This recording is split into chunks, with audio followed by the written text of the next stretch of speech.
Hello students. तो काफ़ी सारे स्टूडेंट परेशान होते हैं काइनेटिक्स के अंदर फर्स्ट ऑर्डर रिएक्शन के क्वेश्चन सॉल्व करने में। आपको भी पता है कि फर्स्ट ऑर्डर जो रिएक्शन होती है, फर्स्ट ऑर्डर रिएक्शन का जो इंटीग्रेटेड रेट लॉ होता है, क्या होता है इंटीग्रेटेड रेट लॉ। आपको अगर के की वैल्यू निकालनी है तो आप कैसे निकालते हैं, 2.303 डिवाइडेड बाई टी लोग 10 बेस जो इनिशियल अमाउंट है और जो रिमेनिंग अमाउंट रहती है आपकी रिएक्टेंट की, आप उसके बिहाफ पे इसको डिफाइन करते हैं कि रिएक्शन कितना, रिएक्शन के अंदर कितना रिएक्टेंट जो है रिमेनिंग है, इसके बिहाफ पे आप डिफाइन करते हैं। मान लीजिए आपको टी हाफ निकालना है। क्या निकालना है? T half.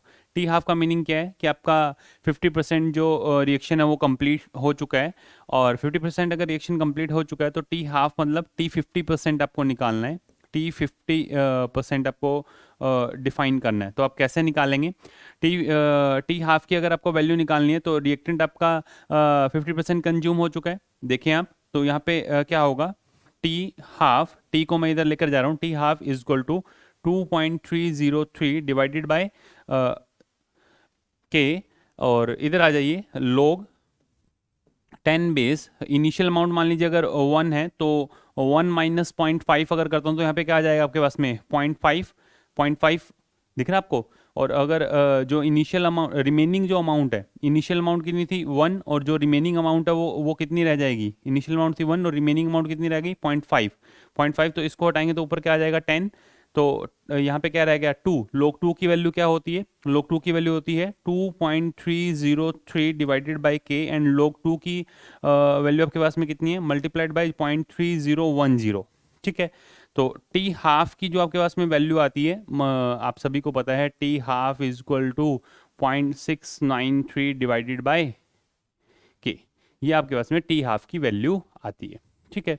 बट क्वेश्चन इस टाइप के नहीं आते हैं। एनसीईआरटी के अंदर कुछ स्पेसिफिक क्वेश्चंस आपको दिए हुए हैं, अगर आप जाकर के देखें, मतलब जो आपसे क्वेश्चन सॉल्व करवाए हुए हैं उसके अंदर आपको डेटा दिया हुआ है कि टी 99.9% कंप्लीट हो चुकी है एक रिएक्शन डिवाइडेड बाय टी 90%, इन दोनों का रेशियो क्या होगा वो आप बताइए।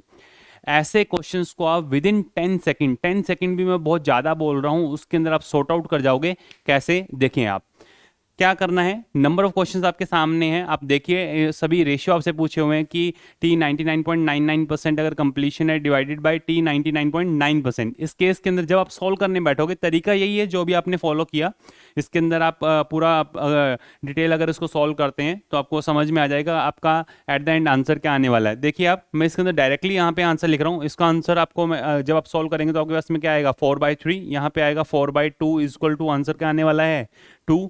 यहाँ आपका आंसर आने वाला है 1/4, और यहाँ आपका आंसर आने वाला है 3/2।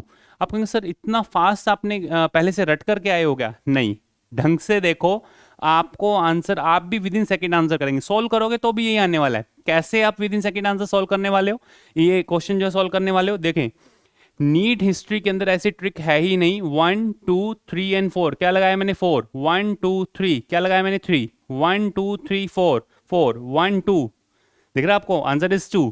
क्या लिखा 1 1 2 3 4 1/4 1 2 3 3 1 2 2, दिखा आपको। विद इन 10 सेकेंड आपने सारे क्वेश्चन सॉल्व कर लिए। आप बताएं नीट हिस्ट्री के अंदर ऐसी ट्रिक कहीं पर भी नहीं है। इस टाइप के क्वेश्चन विद इन सेकेंड, एक टॉपर और एक विद एक्यूरेसी आपने क्वेश्चन जब सॉल्व कर लिया तो आप टॉपर को भी मार्क दे देंगे जो पूरा कंप्लीट डिटेल उसको सॉल्व कर रहा है। आप देखें इस ट्रिक के थ्रू कोई बायसनेस नहीं है, सारे क्वेश्चन सॉल्व करके देख लेना अच्छे से। फॉर्मूला मैं यहाँ पे लिख देता हूँ, फॉर्मूला के इज इक्वल टू क्या है 2.303। हर बार आपका के की वैल्यू जो कट हो जाएगी, लोग 10 बेस जो इनिशियल आपके पास में अमाउंट है, और ये रिमेनिंग एट टाइम टी आपको जो देखने को मिल रही है, ये ध्यान रखना। ये पूरा कंप्लीट आपके पास में कंप्लीट फॉर्मूला है, इससे आप इन सभी को सॉल्व करके देख लें। कमेंट सेक्शन के अंदर आपको आंसर देना है जो मैं क्वेश्चन आपको दे रहा हूं, और आप बताइएगा यूट्यूब हिस्ट्री के अंदर ऐसी ट्रिक है ही नहीं। बिकॉज ऑफ जब काइनेटिक्स मैंने करवाया था तो उस समय ये सारी चीज़ें सॉर्टेड की थी, और उसके बाद में प्रिडिक्शन से पता चला कि आप ऐसे भी डायरेक्ट आंसर निकाल सकते हैं, क्योंकि 3 to 4 क्वेश्चन जब आप सॉल्व करते हो तो ये आपके छोटे छोटे कॉन्सेप्ट्स बनना स्टार्ट होते हैं। ट्रिक है बट कॉन्सेप्चुअल ट्रिक है, इस चीज़ का ध्यान रखना। और कमेंट सेक्शन के अंदर जरूर बताइएगा कैसी रही ये ट्रिक, क्या आज से पहले आपने ऐसी ट्रिक देखी है क्या? All the best to all of you, आपके आंसर का इंतजार रहेगा। ये रहा क्वेश्चन आपका जिसका आंसर आपको कमेंट सेक्शन के अंदर करना है, क्या होगा इसका आंसर। Thank you.